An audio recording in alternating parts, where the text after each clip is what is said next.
operatsiyadan keyin ich kelish qanaqa mana ayting? Qutular ekanmiz qabziyatdan. Albatta, ana misol uchun men o'zim anaqa dori ichmasam, mana pikalar shunga o'xshagan samostoятельно bir haftada ham kelmaydi. Kelsa 3-4 kunda bir kelar. Klizmada ham zo'rg'a keltirib olardi. Hozir misol uchun kuniga 3 marta kelyapti. Chunki anaqa doktorlar ham aytadi, anaqada kuniga 1 marta kelish kerak. 1 marta, 2 marta normada kelish kerak. Normada kelish kerak. Shu jarayon bo'lyapti hozir. Dorilasiz. Dorilasiz shunaqa bo'lyapti. Chunki menda tanamga narsalar toshib ketardi. Men o'ylardim nimadir bo'lyapti desam, bu hammasi intoksikatsiya deyiladi ko'pchilik. Shundan qutuldi. Demak, operatsiya qabziyatda yordam berdi. Albatta. Yengil o'zim Tavsiya qilasizmi? Albatta.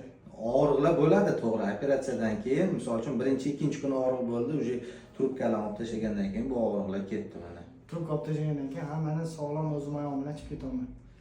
Demak, kimda qabziyat bilan yoki dalixasiymi, ichak uzayishi bilan bog'liq muammolar bo'ladigan bo'lsa, bizga murojaat qilinglar, biz sizlarga yordam beramiz. Rahmat. Rahmat.